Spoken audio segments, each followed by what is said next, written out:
for providing the rigor underneath what we do and confidence in the decisions we take, but also as a creative platform, as a creative ideas generation system. So for us, it's been really powerful, and we believe it can be really powerful for lots of other people in the right hands, with the right help. I think part of what drove us to systemize what we do is that behavioral science has been around for a long time, and most people who work in marketing have probably read a book or two about it. And what we tend to find is that it's either really overcomplicated, like the left-hand side of this diagram, and impossible to actually put to work, or it's really anecdotal. And so there's great examples of people doing something, but not necessarily any way that you can apply that to your own world. So what we set out to do as an agency was to really build how behavioral science can actually be put to work, how it can be harnessed and put to work on the challenges that most affect our daily lives. And actually, it really is key to a lot of marketing challenges. So one of the key areas it's very useful is in how we understand, how we conduct and understand the implications of market research. Really vital to how we position and build brands and the campaigns we might build around those brands, the jobs that we set ourselves and the things that we expect those campaigns to deliver. And also critically as well, really useful for thinking about design principles and optimization principles around any communications, the whole customer journey, user experiences, interaction design, lots of elements of that. So behavioral science underpins how we approach all of these challenges, and actually different aspects of it are useful in different contexts. So we've built a whole system for doing that, which I'll show you a little bit of today. So first of all, what do we mean by behavioral science? To us, behavioral science is all about decision making. It's all about how humans make decisions in context. So the definition of it would be it's a scientific observation and study of behavior, including the way our emotions, our environment, and social factors influence our decisions in the real world. It really is about the real world influence on our brains of the things that are put in front of us. There's loads of popular science around this, loads of books that are well worth a read. There's a pile there that are well worth considering. Richard Shotton's got a new one out called The Illusion of Choice, which we read as our little book group not long ago. That's another one to consider. But all these books are really great for kind of showing you how people's brains work when presented with information or presented with choices, and that's really what behavioral science is all about. And the choice, Daniel Kahneman's System 1, System 2 approach is a really good way of thinking about it. In his book, Thinking Fast and Slow, he talks about the brain having two different systems at work, one of which it does most of the work. This is the bit that drives the car whilst you're talking to your son or daughter. So System 1 is the bit that does all the unconscious, fast, associative, autopilot behavior. And that's the bit that you can kind of walk through the world without having to think about walking or breathing or doing anything else. System 2 sits on top of that, and it takes lots of cognitive effort to do the rational thinking part of our brain work. So this is the processing bit of our brain, which takes time and has to work through slow processes. And when it kicks in, really slows you down. In actual fact, there's a really good example in Kahneman of if you suddenly find yourself having to think whilst walking, a lot of the time people will actually stop walking and focus on the thought without really making that decision, because System 2's kicked in and become more important. And the important thing and the useful thing about the System 1, System 2 dynamic is so much of what we do doesn't require us to actively process it. We actually are driven by habit. 80% of what we do is habit driven, and about 45% of what we do every day is just habitual. And that habit is all just ingrained. It's just follow the pattern. This is the stimulus. This is the action, and we just go through life that way. If we didn't, we'd be drowning. We would really struggle if our heavy processing System 2 brains had to do all the hard work of walking around and thinking every time we took a step. We'd never get anywhere. And actually, that's because our brains are still pretty much the same as they were 10,000 years ago, 20,000 years ago, when the problems that we had presenting themselves were can you pick out what looks like good fruit to pick off the bush, and can you detect when there's something stripy or something spotty moving in the bushes behind, and our brains needed to act fast, needed to just be automatic response stimulus mechanisms, and that's why we've evolved and lived this long. And now we've got the slight challenge of many more stimulus coming at us, and so our brains still take the same approach and just try and spot the right patterns and follow the right behaviors.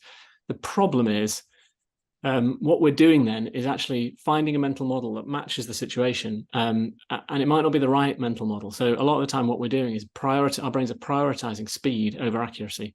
So they make a brain makes a quick decision, and not doesn't worry about whether it's the right decision. It made more sense to run away from.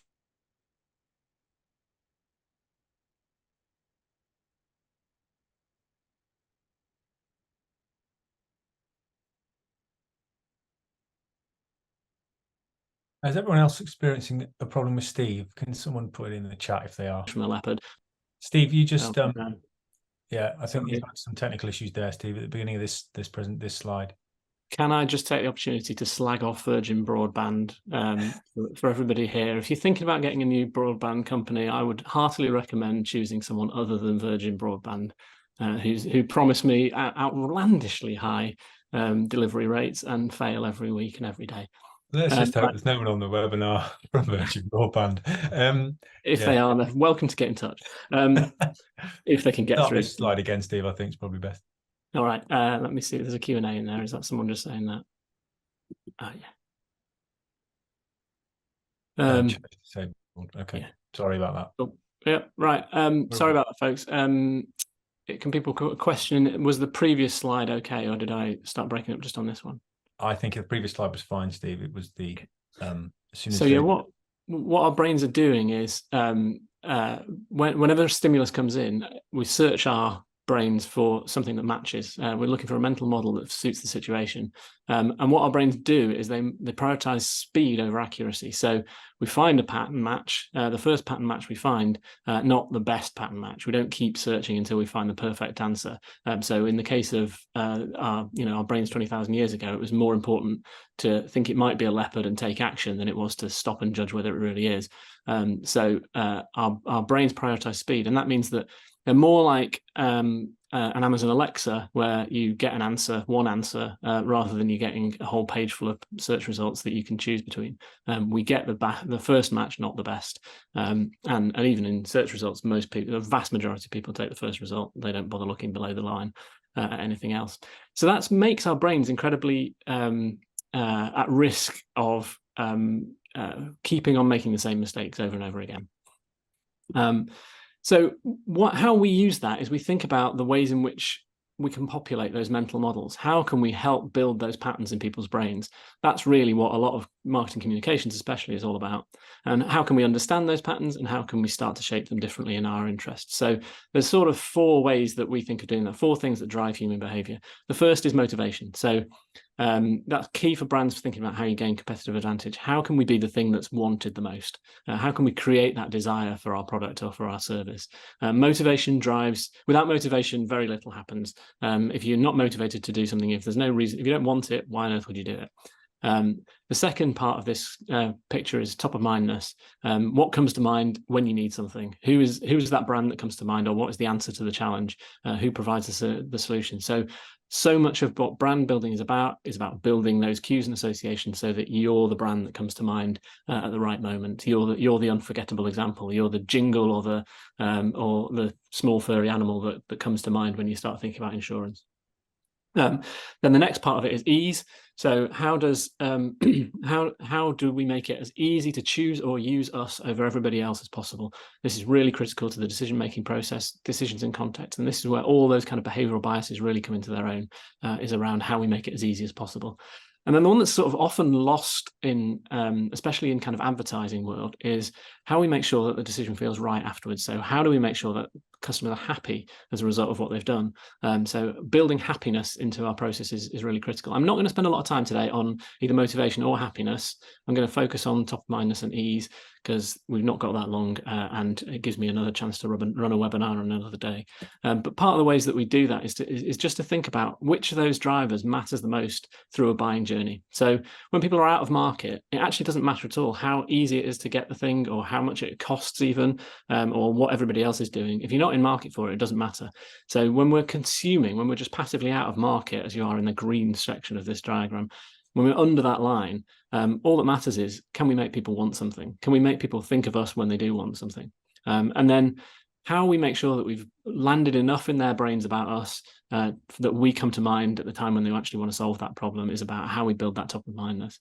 Then when they're in market, it stops mattering why they wanted it and starts mattering how easy it is for them to get it. And so this balance shifts towards ease. What's the easiest way for me to solve this problem? And often that is just habitual, but sometimes you can present another solution through that.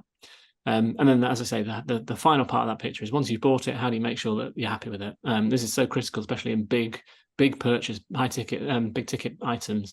How do we make sure that the customers feel like they made the right decision? They don't have that buyer's remorse, and that actually they'll come back again next time. How do we make sure they're comfortable with the decision they took and with the product or service they've acquired? So happiness becomes really important there. They all matter a little bit through the journey, but actually the ones that really matter in context are those top of mindness. How are we the brand that comes to mind? Are we triggering thoughts about our brand? And how do we make it as easy as possible? How that applies in our day-to-day lives. When you think about market research, there's a really great quote from David Ogilvy that the problem is consumers don't think how they feel, they don't say what they think, and they don't do what they say. In fact, there's a really great piece of research that found that there was about a 20% overlap between intention and action.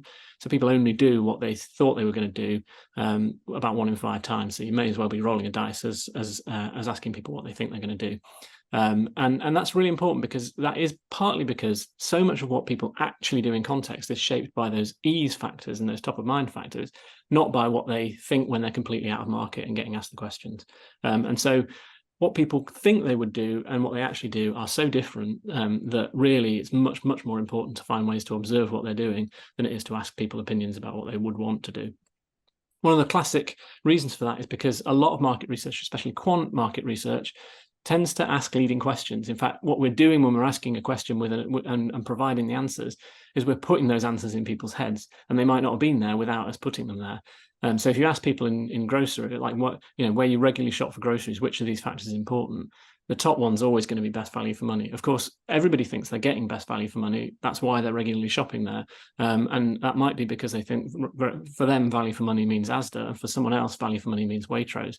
It's a question of what the value is. What are you valuing in that context? And again, that value is different for when you're doing a convenience shop than when you're doing a full weekly shop. The value you place on things changes depending on context. But more importantly, all of these things are true of whichever shop you're using. It's convenient for you, or you consider it to be well stocked, or all these things. They're true whichever shop you're doing. So it doesn't help you persuade people to do something different, because these are the ingrained opinions they already have of the place they go. But also it's missing things that people won't be able to tell you. Things like how much happiness matters to shopping. Actually, if you make people angry in a shop, there's a very good chance that they're going to go elsewhere. And actually, if you make them spend too much time on things, if it's too hard, then again they'll get bored of it and they'll go elsewhere. So much of what our actual behaviour is shaped by is the experience in the moment. That really affects how people tend to really make decisions. People spend more if they can work faster, and people come back again more often if they've enjoyed the experience, which sounds obvious, but it's not something that factors into the decisions that they think they make. It only comes in when they actually behave that way. There's also things that consumers simply couldn't tell us because they don't know what's going on in that system, one part of their brain. So, for instance, when Charmin came to the UK, it had a short time where it was allowed to be Charmin, and then it needed to change to something else. And the new owners of the brand had to transition away from using a bear and had to transition away from using the name Charmin. So what they were looking for was, what do we need to retain about that brand for customers to maintain that connection and still believe in the brand? And this was a piece of detailed semiotics work. So this was really digging into what is it about that brand that is actually memorable, or what are the associations that matter for people that carry across, which is why you get you keep a furry animal, a little koala instead of a bear.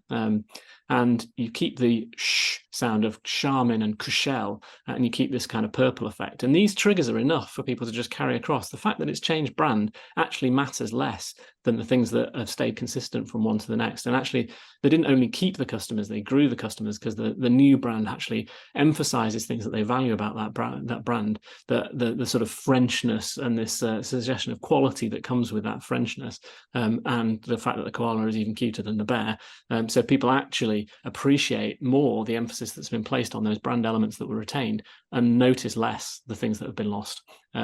So really powerful example of how customers would never have been able to tell you that, but actually if you ask the right questions and you look in the right ways, you can uncover what actually will make the difference. So in research terms, there's some really common things that happen that you can avoid if you take a more behavioral approach to it. So the first thing is to design research that way, to avoid those common methodological errors like priming. So a massive important part of how you design a questionnaire is the order of the questions, because the first question people answer, they'll then stay consistent with the answer they've given. They'll try and follow a narrative through, because it's how our brains work. We like to build patterns and we like to stay consistent. So if we ask questions in the wrong order, we'll prime people to answer them in a certain way. And when they get to the end of the questionnaire, what you'll have is a story they've weaved about how they could stay consistent with the first answer they gave, not an actual meaningful account of how they're going to behave. So asking questions almost in counterintuitive orders is a really big part of behavioral design, but actually just lots of other ways that we can draw on different methodologies to get to the right answers. The other thing is to control for biases. So a massive part of how we work is to make sure that people can answer questions quickly, and we're detecting how quickly they're asking, because the chances are that's them really being truthful with the system one, rather than starting to rationalize and think through with the system two what the answers might be. So lots of ways in which we can kind of control for the natural biases that occur in people's ways of answering questions. The third thing is to start trying to use techniques like semiotics, which don't actually ask people direct questions, but rather get under the skin of what's driving their behavior or what's in their brains and how it got in there in the first place. So there's some really useful techniques that can be done to kind of uncover what's happening there. And then there's the more observational or ethnographic kind of approaches, or really scientific approaches, where rather than asking people questions, we're genuinely observing their behavior. We're watching where their eyes are going at shelf fixtures or on websites. We're tracing how their brains are reacting in real time with biometric approaches, or looking at how their faces are responding to stimulus, and seeing those emotions getting detected through that method. So lots of ways in which you can kind of avoid those pitfalls, but a big part of it is just to design research in a way that is conscious of the potential for bias, and therefore you can take that into account in the way you interpret it. And for us as well, that's true of how we interpret research that isn't conducted like that. We just control for those thought processes and think, if it was asked in that order, what does it mean for the likelihood of our being able to rely on those answers?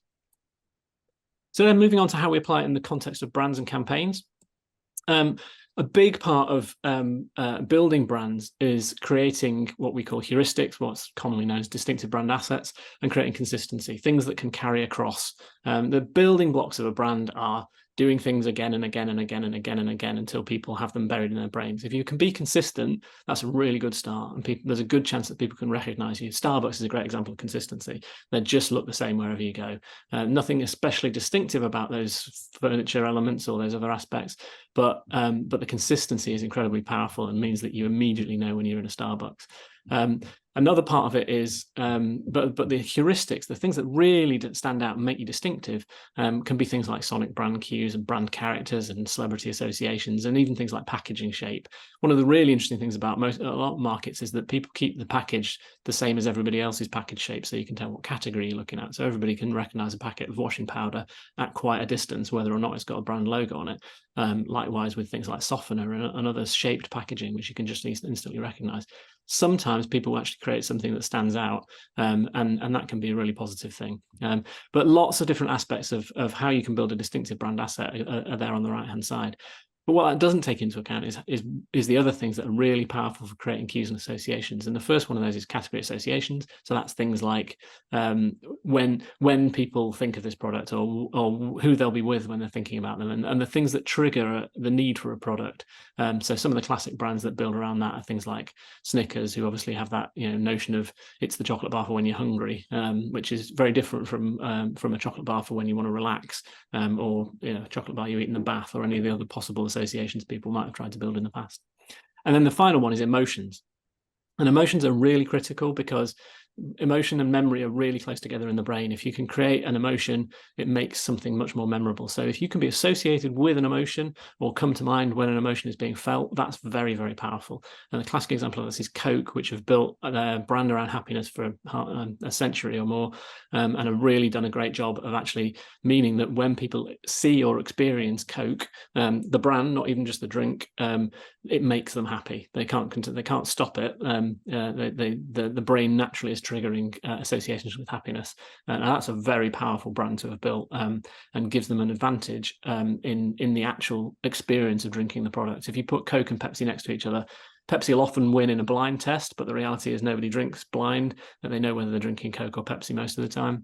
And if you put Coke next to it, if you put Coke on it and you know you're drinking Coke, it makes you happier. Not so much the younger generation, which feels more rebellious drinking Pepsi and actually enjoys it more anyway. But for old people like me, Coke actually has that impact on your brain chemistry, and it can't be helped. It makes it a more pleasant experience.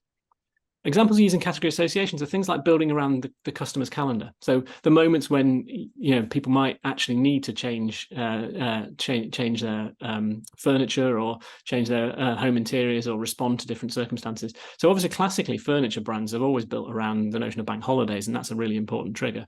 But the rest of the kind of promotional calendar, you can turn that into something that's more like seasonal inspiration, which is what we did for Housing Units, which is a online department store and a physical department store as well.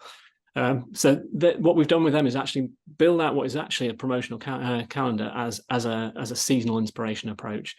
So the trigger to enter the market and the reason to consider furniture becomes actually, this is about spring and autumn. It's not just about the sale that happens to be on at that moment.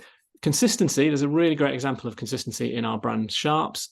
So not only have we built that distinctive asset of the cut off corner, which is reflective of the product benefit, but actually there's a ruthless consistency to the look and feel of all of Sharps's communications, which means that they can be spotted, they can be recognized in a market that can often be a victim of a sea of sameness. So building that consistency to make sure that we can be recognized as being a Sharps product is a really important part of how we can build brands. Heuristics are all about that standout, that opportunity to get that distinctiveness. So in the world of online garden centers, you wouldn't be surprised to know that it's a sea of green. Almost everything is green. So creating that real sharp distinction of a blue that really pops against that kind of that very natural background of everything that's in a garden centre was a powerful part of how we build that Hedges logo. But also the shapes and those kind of elements of that in that brand are really critical part of how it just pops and comes to life in ways that feel really interesting and sort of catch the eye and retain the attention and keep the brand more memorable than the competition. So the other part of that that's there, the distinctive brand asset of those staff. Again, it's not all about the plants; it's actually about the expertise and the service that you get from that brand as well. So they're sort of part of that story as well. Finally, emotion. When we work with Carndine, Carndine is a luxury vinyl tile company. Most of that market is full of very functional product benefits in all of the advertising, and our perspective on it was, floors in homes are where life is lived. It's where life's experienced. It's where everything happens. It's where the dancing happens. It's where the spillages happen. It's where the jigsaws are done and the dog sleeps, and everything that happens in a house happens on those floors. And there's a whole load of emotional life to be locked up in that if you can occupy it. And they also had a dog in the logo that they, for some reason, had captured into this horrible little diamond that you couldn't even see it in. Couldn't tell it wasn't a camel. So we freed Smokey the dog, even have him now running in the corner of the brochure, and we freed him to play around the logo as much as he wanted to, just as he used to play around the board table of the company when they first founded. There's a real emotion to be had out of those kind of brand assets and the emotion of a category, and so building the brand into that is a really powerful way of bringing it to life. Finally, talking about how we apply behavioral science in the context of design and optimization of comms. So earlier on, I showed you a diagram with a picture of Rory Sutherland next to it that was an extremely complicated way of thinking about all the biases and nudges and behavioral science out there. We have a much simpler way of thinking about it, which is that system one brain really responds to to 6 kinds of resource that we all have to spend at any given time in our lives. So whenever we're making a decision, we're actually defaulting to making it based on one of these 6 characteristics, one of these 6 resources we could spend. So sometimes we'll spend money, sometimes we'll spend effort, sometimes we'll spend time, sometimes we'll take a risk, sometimes we'll go outside of the herd and spend some individuality, sometimes we'll spend conscious thought thinking about it. And those resources are kind of interchangeable. So sometimes if you don't want to spend money, you'll take time over a decision, and you'll put more thought into it. Or if you're in a hurry, maybe you won't worry so much and you'll spend the money. Sometimes you'd be happier taking a risk if it saves you effort. So these resources are a little bit interchangeable, and we tend to spend them differently in different circumstances. And again, in that grocery example, what you prioritize at 2 in the morning is very different to what you prioritize at 2 in the afternoon. So you might be more willing to take a risk on a hot dog that's been sat there for a while if you've just pulled out of the pub than you would have done at 2 in the afternoon. So those kinds of little moments are really important examples of how our brains quickly judge these resources. And because we judge them quickly, and because they're judged by system 1, these are where we make mistakes. So we use these 6 little metrics all the time, and so we keep repeating the same mistakes over and over again. And that's why a lot of behavioral biases, almost all behavioral biases, can be put into a framework of this metric system. So is it about money, effort, time, risk, individuality, or conscious thought? And these, there is a pack of cards available from our website or from James that breaks out a load of these different these biases and shows them in the context of these resources. So if anyone wants to order those, they're available on the website.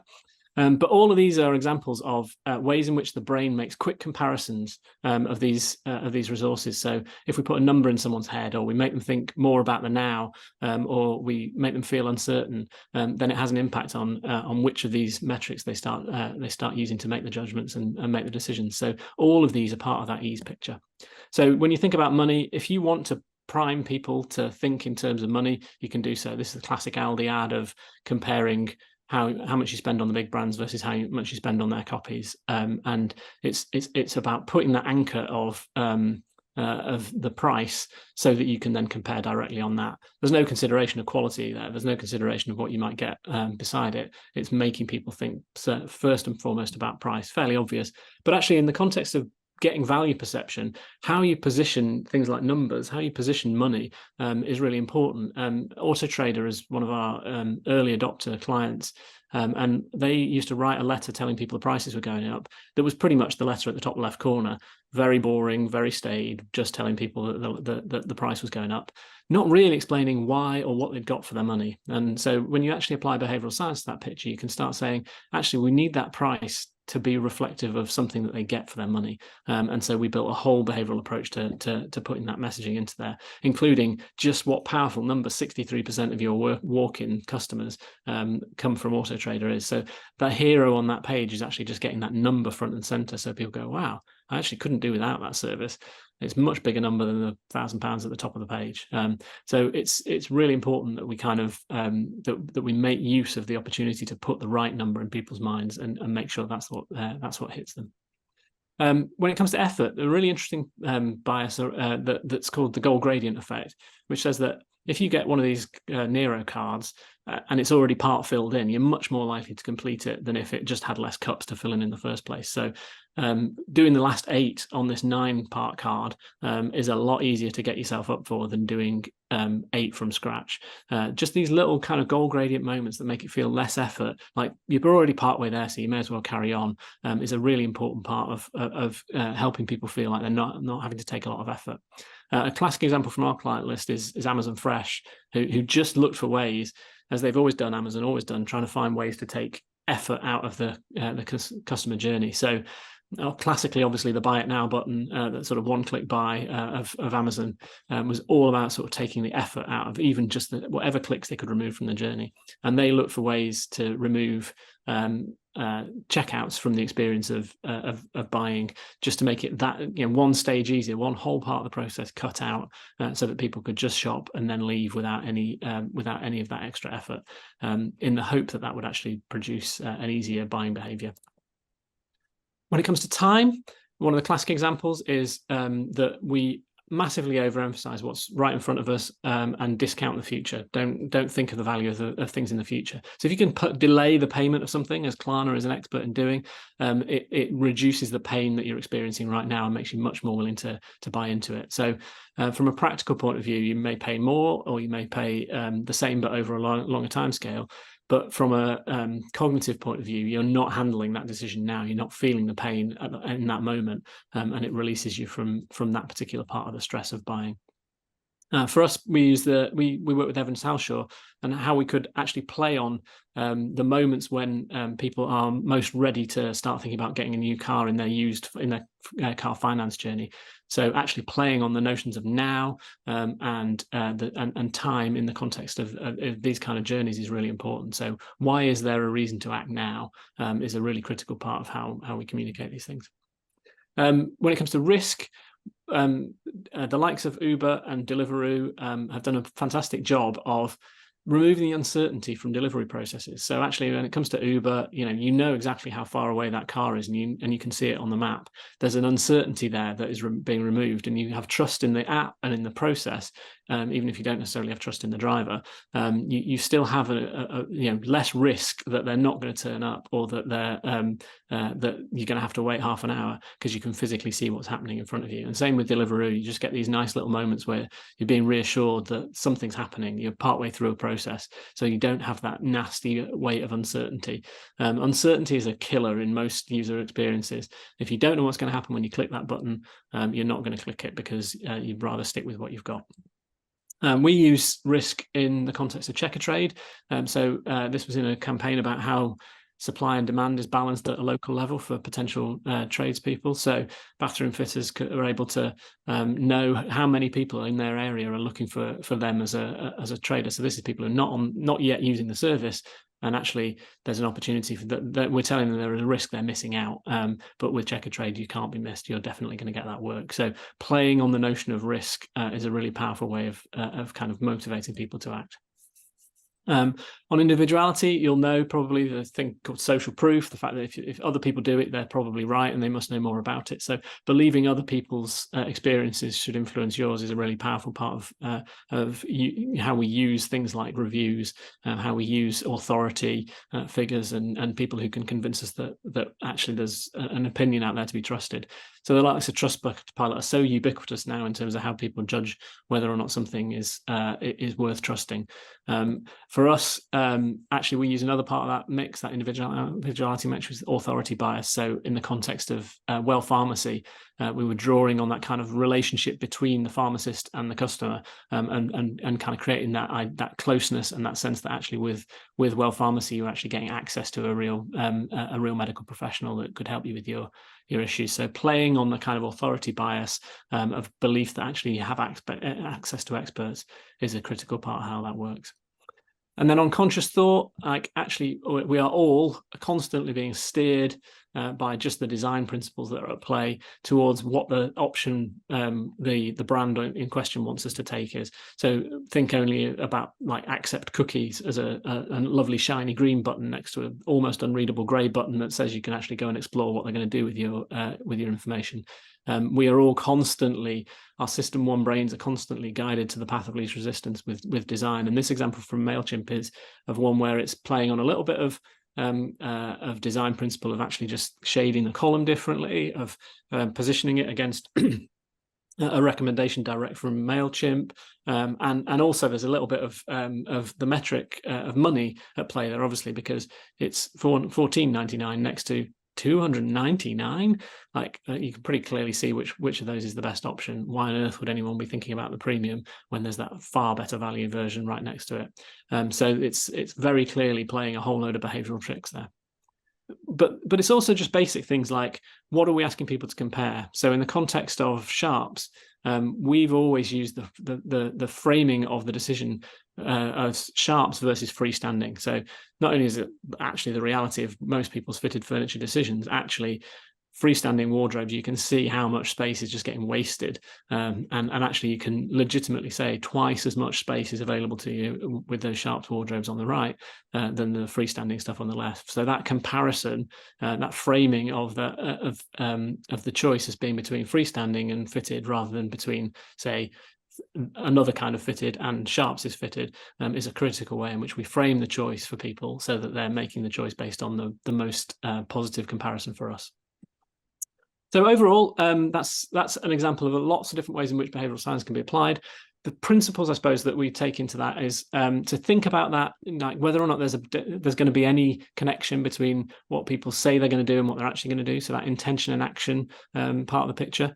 Whether or not we're building for instant action or whether we're really thinking about what people will do in the future. And so what we need is to create something memorable and recallable in the right context. So are we creating those cues and associations that people can bring back? There's a really powerful feature of behavioral science, which is how much people are influenced by what's right in front of them, both physically and in terms of time. And so concreteness, how real things feel, is a really critical part of how people judge whether they matter, and so is whether they're now or whether they're tomorrow or in a month's time or any of the other things that just don't matter. Then there's the illusion of control, which is a really powerful kind of bias, which is all about if you can make it feel as if people have actively chosen the decision. So again, this is one that's used often in user experiences where perhaps people might be offered a choice of 3 booking time slots. And those choices are quite forced, but actually by choosing, you feel as if you're in control of the process and you feel a lot more benefit from that. Taking as much uncertainty and risk out of the process as possible is really helpful, because uncertainty, it just leads people to not act at all rather than to act in your favor. So trying to kill that uncertainty is really powerful. And then finally, thinking about what about where is the reward coming from in the experience? How do we make sure when someone has acted that they feel a sense of reward from it, not just that kind of looming buyer's remorse that might otherwise come. And managing happiness is a subject for another webinar, which we'll get around to at some stage, because we've got lots more to say about it. Right, James, I think that's me. How have I done for time? I can't see the time. Perfect. Thank you. There's a couple of questions come in. You probably need a bit of a pause to have a glass of water, I don't know. I'm going to start you off with a relatively straightforward one. There's a tricky one, I think. So you might need to get your thinking cap on for that one. I'm not going to hold it back. So first up, a couple of people have kind of insinuated this question. I'm going to kind of paraphrase it, but it's along the lines of, to what extent is all this behavioral science actually ethical? Yeah, well, so it's a question of how ethical you are, I suppose. There's, like anything else, there are people who use this, and I use the example of accept cookies. Some people make it really, really hard to deny cookies. And of course, that is kind of an example of people making it really hard so that actually people are bound to accept those cookies. And the people who make it a bit easier to make an active choice are probably the people who therefore lose out on the data much more likely. So, of course, there are ethical considerations about how you use any approach. But there is no more of an issue with behavioral science than with any other, I don't think. I think if you look at the ethics of using targeting, which is another sort of very popular technique at the moment in terms of reaching people on social media platforms, for instance, far more issues arguably about buying into social platforms and the algorithms and targeting approaches that are in there than in the messaging that you might put in front of people. And the other thing to bear in mind is that all the time, none of this all that kind of behavioral science we're talking about is about when people are making decisions without thinking. It's as soon as people switch on and start thinking, they're making active choices using the system 2 part of their brains, and that's always available to people.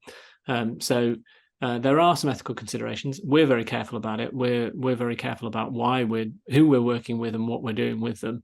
But obviously, for a lot of other people, those kinds of decisions don't come in. I can't stop them using those techniques, but we don't work for them if that's what they're like. We would never work, for instance, with one of the gambling companies, because I think there's far too much risk that that's not being put to ethical use. Cool. So let's have Iona has asked this question around you meant this is taking you right back, Steve, to the pitfalls of research, and you mentioned about facial coding. and she's asking that around. I think she's not sure if it's Nielsen. It came out saying that they no longer believe in facial coding, and there's obviously a bit of a debate about it, pros and cons. Do we have a view on that? I think Nielsen is a really interesting company to come out with something like that, because they still believe in quite a lot of market research, which there's not a lot of good reason to believe in. When it comes to facial coding, I suppose if you don't believe in facial coding, then it must be hard to move through life interpreting how people are responding to what you're saying. It's hard when you can't see any faces, like on a webinar, because you don't know how people are reacting, and it's always a problem whenever we present on Teams. I can't see faces, I can't judge responses, but if I can see faces, then I damn well can. Now, whether or not facial coding is a perfect system, or whether you can actually read emotions on people's faces, it's not really perfect, but it's better than not doing it at all, in terms of actually trying to understand what emotions are being experienced. Now, obviously, you're going to make mistakes in that context, and none of those responses are going to be perfect. But it's an interesting way to observe when people aren't actively controlling for what they're for how their responses are coming across, because again, actually, you can't really control what your face is doing in response to things. It's the experience of the emotion is likely to be conveyed by the face. Now, it's not a perfect system by any means, but it is better than asking them how they're feeling or what they think they're feeling. Brilliant, thank you. Question here from Steph. When you apply behavioral science to a campaign, how much is your approach essentially universal, or how much do you select or adapt strategies for different customers, attitudinal or demographic segments? I wouldn't say demographically. We are conscious all the time of what is the behavior we're trying to change, what's the default behavior, and what's the desired behavior, and how big a shift is there between those two things. So a big part of what we think about is, in reality, all the time, most of your competition is actually what people would do anyway, what they would do if you didn't succeed with your communications. Like, the default behavior is the real competition, not what the other option is, which is why risk is so powerful, because actually if you're not certain, you just don't act. And so the default behavior is a really critical underpinning of any of that kind of decision-making process. So what matters is what people do, not who they are, what they do, and what they do in the particular context we're trying to influence them. So demographics don't really come into that, because actually, quite often very different people will behave the same in certain contexts, and the same person will behave extremely differently in different contexts. And the important thing is to have done the hard yards of trying to understand the context in which we're going to have that opportunity to influence them. And in that sense, we're then making a decision about what kinds of behavioral science are most likely to be applicable in that, just as we would make decisions about messaging or anything else in that context. Great, thank you. What's come in? Oh no, that's about our bias cards. If you're asking about the bias cards, I will, on the email that goes out in response to this through Zoom, I will pop the link to our site for them. And there are some questions around geography and where you live, because we can only really post them to the UK. But I will we do address that on the site, but I can't address that really on the webinar, I'm afraid. I'm conscious of time, Steve. So final question is, and again, I'm sort of paraphrasing a couple of different people's points here, but what tips would you give to someone who wanted to try to optimize some of their comms with a behavioral bias, or just get started, I suppose? What are there any top tips, 3 things you might? Well, the first one would be speak to us. And including actually like just having an initial chat with us, because part of one of the great things about that metric system, that money, effort, time, risk, individuality, conscious thought, is that it's actually really easy to get started with. You can just have a think about, well, what if we wanted to save people money or effort or time? And you can actually just kind of radiate out from those 6 principles to think about what would it look like if we were focused on making it feel like minimal time that they needed to spend on it. So it's a really useful way of getting started with any of those kinds of challenges. But test is the main principle here. Is like, yeah, give it a go. See what it's like when you you really focus on the now, and see what it's like when you really focus on the money, and see what it's like when you really focus on the social side of things and making it feel as if everyone else is doing the same things. So different kinds of communication, and see which one seems to work. A great thing about digital and social media kind of marketing now is that it's pretty easy to put a test live and quickly get a sense of which are the most successful kinds of approaches. But it's pretty easy in our view to get to what those different options might be, and have a play with them. But yeah, certainly point 3 would be speak to us, because we can do it even better. Fantastic. I'm conscious we said it was 45 minutes long, and we've taken 4 minutes more of people's time than we said we would. So if we can, we're going to end it there, everyone. So again, thank you so much for giving us the time, sparing your time, and obviously those who asked the questions. Thank you to you guys as well. I hope you enjoyed it. Steve, thank you for your efforts and speaking for 35 minutes non-stop. And everyone else, we will hopefully see you soon. Please do have a look at us on LinkedIn. Follow us there, where you can find out when the next webinar will be, and you will receive a recording of the webinar anyway in your inbox over the next couple of working days. So thanks again, and see you all soon. Thanks, guys.